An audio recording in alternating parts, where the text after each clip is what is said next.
Olá, bem-vindo, bem-vinda ao Jornada Literária. Se você gostar desse conteúdo, peço por favor que clique no joinha, se inscreva e, se quiser incentivar este trabalho, pode contribuir através do Apoia-se Leitura Narrada. Se você chegou até aqui, obrigada. A Conquista da Felicidade, por Bertrand Russell, parte 16. Capítulo 16. Esforço e resignação. O meio-termo é uma doutrina desinteressante. Lembro-me de que, quando era jovem, rejeitava-a com desprezo e indignação, porque o que então admirava eram os radicalismos heróicos. Sem dúvida, a verdade não é sempre interessante e nós acreditamos em muitos fatos somente porque são interessantes, embora, na verdade, haja apenas evidências a seu favor. Com o meio-termo, passa-se justamente isso. Parece uma doutrina desinteressante, mas em muitos e muitos aspectos é verdadeira. Um aspecto, por exemplo, em que é necessário nos atermos ao meio-termo é na questão do equilíbrio entre esforço e resignação. Ambas as doutrinas tiveram extremados defensores. A doutrina da resignação foi pregada por santos e místicos. A do esforço, preconizada pelos especialistas em eficiência e pelos cristãos esforçados. Cada uma dessas escolas, confrontadas, tinha sua cota de verdade, mas não toda a verdade. Neste capítulo, proponho-me tentar ser o fiel da balança e começarei falando a favor do esforço. Exceto em raríssimos casos, a felicidade não é algo que nos venha à boca, como uma fruta madura, por uma simples concorrência de circunstâncias propícias. Por isso, dei a este livro o título de A Conquista da Felicidade. Porque num mundo tão repleto de desgraças evitáveis e inevitáveis, de doenças e de transtornos psicológicos, de luta, pobreza e má vontade, o homem ou a mulher que queira ser feliz precisa encontrar maneiras de enfrentar as múltiplas causas de infelicidade que assediam qualquer pessoa. Em alguns casos excepcionais, pode ser que não requeira muito esforço. Um homem de bom caráter, que herda uma grande fortuna, goza de boa saúde e tem desejos simples, pode passar a vida muito a gosto e pensar que tudo isso é muito. Uma mulher bonita e indolente que se case com um homem rico, que não lhe exija nenhum esforço e que não se importe em engordar depois de casada, também poderá desfrutar de uma certa vida preguiçosa, desde que tenha boa sorte com os filhos. Mas tais casos são excepcionais. A maioria das pessoas não é rica. Muitas não nascem com bom caráter. Muitas têm paixões inquietas que fazem com que a vida tranquila e ordenada lhes pareça insuportavelmente aborrecida. A saúde é uma bênção que ninguém tem garantida para sempre, e o matrimônio não é invariavelmente uma fonte de felicidade. Por tudo isso, para a maioria dos homens e mulheres, a felicidade precisa ser uma conquista e não uma dádiva dos deuses. E, nesta conquista, o esforço, para fora e para dentro, desempenha um papel importante. No esforço para dentro se acha incluído também o esforço necessário para a resignação. Assim, por enquanto, consideremos apenas o esforço para fora. No caso de qualquer pessoa, homem ou mulher, que tenha que trabalhar para ganhar a vida, a necessidade de esforçar-se neste aspecto é tão óbvia que não há o que falar dela. É verdade que um faquir indiano pode ganhar a vida sem esforço, limitando-se a passar uma sacola dentro da qual os crentes joguem suas esmolas, mas nos países ocidentais em que me baseei, as autoridades não veem com bons olhos esse método de conseguir dinheiro. Além disso, nesses países o clima é menos agradável do que nos países mais quentes e secos. No inverno, poucas pessoas são tão preguiçosas para preferirem nada fazer ao ar livre em vez de trabalhar em recintos quentes. Assim, no Ocidente, só a resignação não é um bom caminho para fazer fortuna. A maioria dos habitantes dos países ocidentais necessita, para ser feliz, de algo mais do que apenas suprir suas necessidades básicas. Desejam sentir que têm êxito. Em algumas profissões, como por exemplo a investigação científica, esta sensação está ao alcance de pessoas que não ganham um grande salário, mas na maioria das profissões o êxito é aquilatado pelos ganhos. E aqui tocamos em um assunto no qual é quase sempre conveniente um pouco de resignação, já que em um mundo competitivo, o êxito manifesto só é possível para uma minoria. O casamento é uma questão em que, dependendo das circunstâncias, o esforço pode ser necessário ou não. Quando um sexo está em minoria, como acontece com os homens na Inglaterra ou com as mulheres na Austrália, os membros desse sexo não costumam ter que fazer muito esforço para se casarem, se tiverem esse desejo. Já com os membros do sexo majoritário ocorre o contrário. Basta passar os olhos pelos anúncios das revistas femininas para ver a quantidade de energia e de pensamento que gastam nesse sentido as mulheres dos países em que são maioria. Quando são os homens que estão em maioria, costumam adotar métodos mais eficazes, como a habilidade com o revólver. O que é natural, pois as populações majoritariamente masculinas costumam ocorrer nas fronteiras da civilização. Não sei o que fariam os ingleses se uma epidemia seletiva deixasse a Inglaterra com uma maioria de homens. Talvez se sentissem obrigados a recuperar a galanteria de épocas passadas. A quantidade de esforço que a boa criação dos filhos requer é tão evidente que não creio que ninguém seja capaz de negá-la. Os países que acreditam na resignação e na erroneamente denominada visão, abre aspas, espiritual, fecha aspas, da vida, são países com grande mortalidade infantil. A medicina, a higiene, a asepsia, a dieta saudável não são conseguidas sem preocupações mundanas. Requerem energia e inteligência aplicadas ao ambiente material. Aqueles que acreditam que a matéria é uma ilusão podem pensar o mesmo da sujeira e, com isso, causar a morte dos filhos. Falando em termos mais gerais, poderíamos dizer que é normal e legítimo que toda pessoa, cujos desejos naturais não estejam atrofiados, aspire a algum tipo de poder. O tipo de poder que cada um deseja depende de suas paixões predominantes. Uns desejam poder sobre as ações dos demais, outros desejam poder sobre seus pensamentos e outros, ainda, sobre suas emoções. Alguns desejam mudar o ambiente material. Outros desejam a sensação de poder derivado da superioridade intelectual. Toda espécie de trabalho público carrega consigo o desejo de algum tipo de poder, a menos que ele tenha sido escolhido por um homem que viesse unicamente a tornar-se rico mediante corrupção. O homem que age movido pelo puro sofrimento altruísta que lhe causa o espetáculo da miséria humana, se tal sofrimento é genuíno, desejará poder para mitigar a miséria. As únicas pessoas totalmente indiferentes ao poder são as que mostram completa indiferença em relação ao próximo. Assim, devemos admitir que desejar alguma forma de poder é algo natural nas pessoas capazes de fazerem parte de uma comunidade saudável. E todo desejo de poder traz consigo, caso não se veja frustrado, uma forma correspondente de esforço.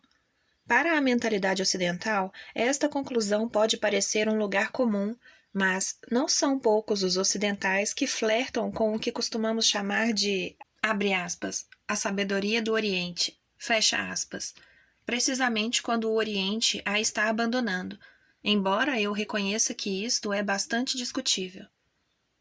A resignação também desempenha um papel na conquista da felicidade, e este é um papel tão imprescindível como o do esforço. O sábio, embora não permaneça parado diante das desgraças evitáveis, não gastará mal seu tempo e suas emoções com as inevitáveis e, inclusive, tolerará algumas desgraças evitáveis se, para evitá-las, precisar do tempo e da energia que prefere dedicar a fins mais importantes.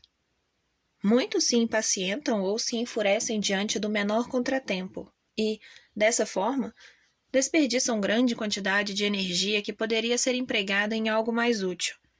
Inclusive, quando alguém se acha empenhado em assuntos realmente importantes, não é prudente comprometer-se emocionalmente até o ponto de a ideia de um possível fracasso se transformar em uma constante ameaça para a paz mental. O cristianismo pregava a submissão à vontade de Deus, e até os que não aceitam essa terminologia deveriam ter presente algo parecido em todas as suas atividades. A eficiência numa tarefa prática não é proporcional à emoção que depositamos nela. De fato, A emoção é muitas vezes um obstáculo para a eficiência. A atitude mais conveniente é tudo fazer da melhor forma possível, mas contando com os acasos. Existem dois tipos de resignação. Um se baseia no desespero e o outro numa esperança inalcançável. O primeiro tipo é ruim, o segundo, bom. Aquele que sofreu um revés tão terrível a ponto de perder toda a esperança de conseguir algo bom pode aprender a resignação do desespero e, ao fazê-lo, abandonará toda a atividade séria. Pode disfarçar seu desespero com frases religiosas ou dizendo que a contemplação é o fim natural do homem, mas, por mais disfarces que utilize para ocultar sua derrota interior, continuará sendo uma pessoa inútil e profundamente infeliz. Em contrapartida, a pessoa cuja resignação se baseia numa esperança inalcançável age de maneira muito diferente. Para que essa esperança seja inalcançável, precisa ser algo grande e impessoal. Sejam quais forem minhas atividades pessoais, posso ser derrotado pela morte ou por certas doenças. Posso ser vencido por meus inimigos. Posso dar-me conta de que trilhei um caminho equivocado que não pode levar ao êxito. As esperanças puramente pessoais podem fracassar de mil maneiras diferentes, todas inevitáveis. Mas, se os objetivos pessoais fazem parte de um projeto mais amplo, que diga respeito à humanidade, a derrota não é tão completa quanto fracassamos. O homem de ciência que deseja fazer grandes descobertas talvez não o consiga, ou seja obrigado a deixar de lado seu trabalho por causa de uma pancada na cabeça. Mas, se seu maior desejo é o progresso da ciência, e não apenas sua contribuição pessoal para tal objetivo, não sentirá o mesmo desespero que sentiria um homem cujas investigações tivessem motivos puramente egoístas.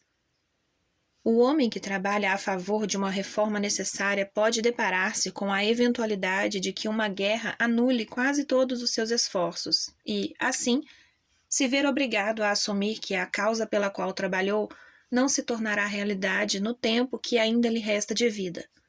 No entanto, se o que lhe interessa é o futuro da humanidade e não sua própria participação nele, não será por isso que mergulhará no desespero absoluto. Nos casos que considerei, a resignação é difícil, mas há outros casos em que se torna mais fácil. Refiro-me a casos em que apenas questões secundárias dão errado, ao passo que os assuntos importantes da vida continuam oferecendo perspectivas de êxito. Como ilustração, há o homem que está trabalhando num projeto importante e se deixa distrair por seus problemas conjugais porque lhe falta o tipo adequado de resignação. Caso seu trabalho fosse realmente absorvente, deveria considerar tais problemas como circunstanciais, assim como reagimos diante de um dia de chuva, ou seja, como uma doença por cuja ocorrência seria uma tolice criar uma confusão. Há pessoas incapazes de suportar com paciência as pequenas contrariedades que constituem, se nada fizermos contra isso, uma grande parte da vida. Ficam furiosas quando perdem um trem, têm ataques de raiva se a comida não está bem cozida, afogam-se em desespero se houve um corte de 2 minutos na energia elétrica, ou clamam por vingança contra todo o sistema industrial quando a roupa demora a chegar da lavanderia. Essa energia, que tais pessoas gastam em problemas banais, bem empregada, poderia fazer e desfazer impérios. O sábio não fica vigiando a poeira que a empregada deixou de limpar. A batata que não cozinhou suficientemente, a fuligem que o limpador de chaminés não removeu. Não digo que não tome medidas para remediar tais fatos, se tiver tempo para isso. O que afirmo é que ele cuida dessas ninharias sem emoção. A preocupação, a impaciência e a irritação são emoções que para nada servem. Aqueles que experimentam essas emoções com força podem dizer que são incapazes de dominá-las, e não estou certo de que possam ser dominadas, se não for com essa resignação fundamental de que falei antes. Esse mesmo tipo de concentração em grandes projetos impessoais, que permite suportar o fracasso pessoal no trabalho ou os problemas de um casamento infeliz, serve também para nos levar à paciência quando perdemos um trem ou a comida não está a nosso gosto. Se alguém tem um caráter irritável, não creio que se possa curar de nenhum outro modo. Aquele que conseguiu livrar-se da tirania das preocupações descobre que a vida é muito mais alegre do que quando estava perpetuamente irritado. As idiosincrasias de seus conhecidos, que antes o deixavam possesso, agora lhe parecem uma bobagem. Se um amigo está contando pela 347ª vez a piada do papagaio que se disfarçou de galo para dar em cima das galinhas, se distrairá tomando nota do número de vezes em que está sendo contada e não tentará desmerecer a piada do outro.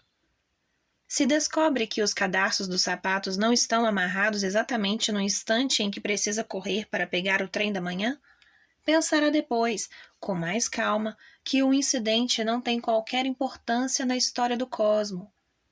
Se um vizinho impertinente o interrompe quando está prestes a propor casamento a uma moça, pensará que toda a humanidade já passou por situações semelhantes, exceto Adão, embora até mesmo ele tivesse seus problemas.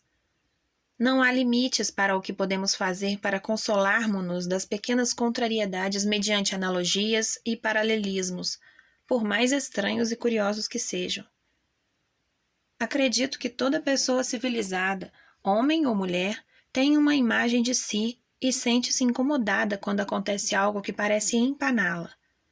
O melhor remédio é não ter só uma imagem, mas uma galeria delas, e selecionar a mais adequada para o incidente em questão. Se alguns dos retratos são um pouco ridículos, e daí? Não é nada prudente nos vermos durante todo o tempo como heróis de tragédia clássica, mas também não recomendo que alguém se veja sempre como um palhaço de comédia, pois os que fazem isso ficam ainda mais irritantes. Precisamos de um pouco de tato para escolher um papel adequado à situação. Naturalmente, se alguém é capaz de esquecer de si e não representar nenhum papel, parece-me admirável. Entretanto, se estamos acostumados a representar papéis, é melhor nos valermos de um repertório para evitar a monotonia. Muitas pessoas ativas acham que o menor pedacinho de resignação, a mais ligeira centelha de humor destruiriam a energia com que fazem seu trabalho e a determinação, graças à qual conseguem seus êxitos. Acho que estão erradas. Os trabalhos que valem a pena também podem ser feitos por pessoas que não se enganam quanto à sua importância e à facilidade com que podem ser feitos. Aqueles que precisam enganar a si próprios para fazerem seu trabalho deveriam aprender a enfrentar a verdade antes de dar prosseguimento à sua carreira. Porque, cedo ou tarde, a necessidade de apoiar-se em mitos fará com que seu trabalho se torne prejudicial em vez de benéfico. É melhor não fazermos nada do que causarmos danos. O tempo dedicado a aprender a apreciar os fatos não é tempo perdido, e o trabalho que venhamos a fazer depois terá menos possibilidade de tornar-se prejudicial do que o trabalho feito por aqueles que precisam inchar constantemente seu próprio ego para se sentirem estimulados. É necessária certa resignação para ousarmos enfrentar a verdade sobre nós próprios. Este tipo de resignação pode causar dor nos primeiros momentos, mas a longo prazo protege. Na verdade, é a única proteção possível contra as decepções e as desilusões a que se expõe aquele que engana a si mesmo. Com o tempo, nada há de mais cansativo e exasperante do que nos esforçarmos dia após dia para acreditar nas coisas que vão se tornando cada vez mais incríveis. E ficarmos livres desse esforço é uma condição indispensável para a felicidade segura e duradoura. Capítulo 17. O homem feliz. Não resta dúvida de que a felicidade depende em grande parte de circunstâncias externas e, em parte, da própria pessoa. Neste livro, estive preocupado com o segundo aspecto da questão e cheguei à conclusão de que, quanto a isso, a receita da felicidade é bastante simples. Muitos acham, e entre estes devemos naturalmente incluir Crutch, de quem falamos no capítulo 2, que a felicidade é impossível sem crenças mais ou menos religiosas. Muitas pessoas infelizes julgam que seus sofrimentos têm causas complicadas e extremamente intelectualizadas. Quanto a mim, não acredito que isso seja causa de felicidade ou de infelicidade autênticas, acho que são apenas sintomas. Como regra geral, a pessoa desafortunada tende a adotar um credo desafortunado, e a pessoa feliz adota um credo feliz. Cada qual atribui sua felicidade ou infelicidade às suas crenças, quando o que acontece é exatamente o contrário. Há certas coisas que são indispensáveis para a felicidade da maioria das pessoas, mas são coisas simples: comida e casa para morar, saúde, amor, um trabalho satisfatório e o respeito dos outros. Para algumas pessoas é também indispensável ter filhos. Quando nada disso existe, somente as pessoas excepcionais podem alcançar a felicidade. Mas se tudo isso, no fim das contas, pode ser obtido por meio de um esforço bem orientado, aquele que continua sendo infeliz sofre de algum desajuste psicológico, o qual, se for grave, pode exigir a intervenção de um psiquiatra. Nos casos normais, o próprio paciente pode curar a si próprio, desde que examine o caso de maneira correta. Quando as circunstâncias externas não são francamente adversas, a felicidade deveria estar ao alcance de qualquer um, sempre que suas paixões e seus interesses se dirijam para o exterior e não para seu interior. Assim, deveríamos nos propor, tanto na educação quanto na nossa intenção de nos adaptarmos ao mundo, evitar paixões egoístas e adquirir afetos e interesses que impeçam que nossos pensamentos girem perpetuamente em torno de nós próprios. A rigor, ninguém pode ser feliz atrás das grades, e as paixões que nos encerram dentro de nós mesmos constituem um dos piores tipos de cárcere. As mais comuns entre essas paixões são o medo, a inveja, o sentimento de culpa, a autocompaixão e a autoadmiração.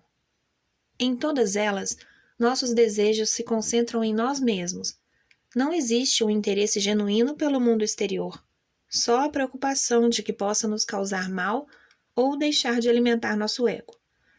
É em virtude do medo que a pessoa resiste a admitir os fatos e se predispõe a encapsular-se num protetor abrigo de mitos. Mas os incidentes desagradáveis penetram no abrigo e aqueles que estavam habituados a ficar protegidos sofrem mais do que os que se temperaram, enfrentando as agruras da vida. Além disso, os que se iludem costumam saber que, no fundo, estão errados e vivem em um estado de apreensão, temendo que algum acontecimento funesto os obrigue a aceitar realidades desagradáveis. Um dos piores inconvenientes das paixões egocêntricas é que tiram muita variedade da vida. É verdade que não podemos acusar aquele que ama a si próprio de promiscuidade em seus afetos, mas, de qualquer modo, ele está condenado a sofrer um tédio insuportável por causa da invariável monotonia do objeto de sua devoção. Aquele que sofre por causa do sentimento de culpa sofre de um determinado tipo de narcisismo. Em todo o vasto universo, o único fato que lhe parece de importância central é que ele deveria ser virtuoso. Um grave defeito de certas formas de religião tradicional produziu esse tipo concreto de introspecção. O homem feliz é aquele que vive objetivamente, aquele que é livre em seus afetos e conta com amplos interesses, aquele que assegura para si a felicidade por meio desses interesses e afetos, os quais, por sua vez, o convertem em objeto do interesse e do afeto de muitos outros. O amor que as pessoas sentem por nós é uma causa importante de felicidade, mas o carinho não é concedido àquele que mais o solicita. De uma maneira geral, recebe carinho aquele que sabe dar. No entanto, nos é inútil concedê-lo de forma calculada, como quem empresta dinheiro a juros, porque um afeto calculado não é genuíno e quem o recebe não o sente como tal. Que pode fazer um homem que é infeliz porque está trancado em si? Enquanto continuar pensando nas causas de sua infelicidade, permanecerá centrado em si e não poderá sair desse círculo vicioso. Se quiser sair, terá de fazê-lo por meio de interesses autênticos, não por intermédio de interesses simulados, só adotados como paliativos. Embora seja realmente difícil, aquele que diagnosticou corretamente seu problema pode fazer muito por si. Se o problema se deve, por exemplo, ao sentimento de culpa, consciente ou inconsciente, o primeiro passo é convencer a mente consciente de que não existe nenhum motivo para se sentir culpada. Em seguida, utilizando a técnica que recomendamos em capítulos anteriores, deve implantar esta convicção racional na mente subconsciente, mantendo-se enquanto isso ocupado com alguma atividade mais ou menos neutra. Se conseguir extinguir o sentimento de culpa, é possível que surjam espontaneamente interesses realmente objetivos. Se o problema é autocompaixão, o tratamento pode ser o mesmo, depois de haver se convencido de que seu caso não é assim tão extraordinariamente desventuroso. Se o problema é o medo, pode praticar exercícios para adquirir valor. O valor na guerra é reconhecido desde tempos imemoriais como uma virtude importante, e grande parte da formação das crianças e dos jovens tem sido dedicada a modelar um tipo de caráter capaz de entrar em combate sem medo. Mereceram menos estudos, porém, o valor moral e o valor intelectual, que também tem sua técnica. Obrigue-se a reconhecer a cada dia pelo menos uma verdade dolorosa. Comprovará que ela é tão útil como a boa ação diária dos escoteiros. Aprenda a sentir que a vida valeria a pena ser vivida ainda que você não fosse incomparavelmente superior a todos os seus amigos em virtudes e inteligência. Os exercícios desse tipo, praticado durante vários anos, permitirão a você, por fim, admitir fatos sem se acovardar, e dessa forma o liberarão do domínio do medo em muitas e muitas circunstâncias. A questão de saber que interesses objetivos surgirão em nós, depois de havermos superado a doença do egocentrismo, deve ser deixada ao funcionamento espontâneo de nosso caráter e às circunstâncias externas. Não devemos dizer de antemão, abre aspas, eu seria feliz se pudesse dedicar-me a colecionar selos, fecha aspas, e começarmos imediatamente a colecioná-los, porque pode acontecer que a coleção de selos não se revele nada interessante. Só nos pode ser útil aquilo que realmente nos interessa, mas podemos estar certos de que encontraremos interesses objetivos quando tivermos aprendido a não viver introspectivamente. A vida feliz é, em grande medida, o mesmo que a boa vida.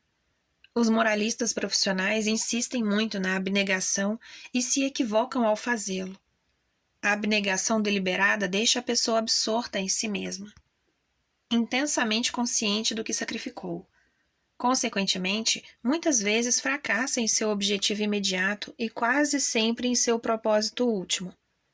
O que precisamos não é de abnegação, mas sim dessa forma de dirigir o interesse para o mundo exterior, que conduz de maneira espontânea e natural aos mesmos atos que uma pessoa absorta na consecução de sua própria virtude só poderia realizar por meio da abnegação consciente.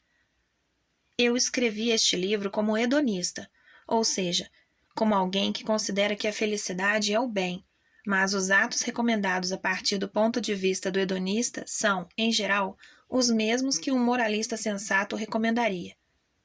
O moralista costuma tender, mas não em todos os casos, a dar mais importância ao ato do que ao estado mental. Os efeitos do ato sobre o agente serão muito diferentes, de acordo com seu estado mental no momento. Se vemos uma criança morrendo afogada e a salvamos, obedecendo a um impulso direto de ajudar, não teremos perdido nada do ponto de vista moral. Mas se dissermos, abre aspas, é uma virtude ajudar aqueles que se acham em apuros e eu quero ser virtuoso. Portanto, devo salvar essa criança. Fecha aspas. Seremos piores depois de salvá-la do que antes de o fazer. O que se aplica a esse caso extremo pode ser aplicado a muitos outros casos menos óbvios. Existe outra diferença, algo mais sutil, entre a atitude diante da vida que eu recomendo e aquela que os moralistas tradicionais recomendam. O moralista tradicional, por exemplo, dirá que o amor não deve ser egoísta. Ele tem alguma razão, ou seja, não deve ser egoísta além de certo ponto, porém, não há dúvida de que deve ser de tal condição que seu êxito suponha a felicidade daquele que ama. Se um homem pedisse a uma mulher que se casasse com ele, explicando que deseja tal enlace porque está pensando ardentemente na felicidade dela e porque, além disso, a relação proporcionaria a ele grandes oportunidades de praticar a abnegação, não acredito que a mulher viesse a se sentir muito homenageada. Não há dúvida de que devemos desejar a felicidade daquele que amamos, mas não como alternativa à nossa. Com efeito, toda a oposição entre uma pessoa e o restante do mundo, implícita na doutrina da abnegação, desaparece quando sentimos autêntico interesse por pessoas ou coisas distintas de nós mesmos. Por meio desses interesses, chegamos a nos sentir parte do fluxo da vida, não uma entidade dura e à parte, como uma bola de bilhar que não mantém com suas semelhantes senão a relação da colisão. Toda a infelicidade se baseia em algum tipo de desintegração ou falta de integração. Há desintegração quando falta a coordenação entre a mente consciente e a subconsciente. Há falta de integração entre o eu e a sociedade quando ambos não estão unidos pela força de interesses e afetos objetivos. O homem feliz é aquele que não sofre de nenhuma dessas duas falhas de unidade, aquele cuja personalidade não está cindida em si mesma nem em confronto com o mundo. Um homem assim sente-se cidadão do mundo e goza livremente do espetáculo que lhes oferece e das alegrias com que lhe brinda, sem temer a ideia da morte, porque, na verdade, não se sente separado dos que virão depois dele. Nesta união profunda e instintiva com a corrente da vida é que se encontra a suprema bem-aventurança. Sobre o autor. Bertrand Arthur William Russell, nascido no país de Gales em 18 de maio de 1872, foi um dos filósofos mais influentes do século XX. Estudou matemática no Trinity College da Universidade de Cambridge e prosseguiu com os estudos de filosofia. Partiu para a Alemanha, onde estudou economia, e ao regressar foi professor da London School of Economics e, posteriormente, da Universidade de Cambridge. Em 1916, perdeu seu posto na universidade e foi preso por suas posições pacifistas sobre a Primeira Guerra Mundial, posições que manteria ao longo da Segunda Guerra Mundial e de outros conflitos bélicos posteriores. Em 1949, foi nomeado membro da Ordem do Mérito do Reino Unido e, em 1950, foi premiado com o Nobel de Literatura.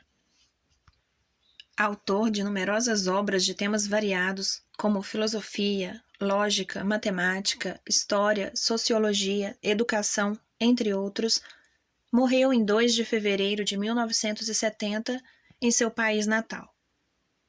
Final da leitura do livro A Conquista da Felicidade, por Bertrand Russell. Sinta-se à vontade para comentar ou abrir algum debate. Não se esqueça de curtir e, principalmente, de se inscrever. Obrigada por estar aqui. Até a próxima!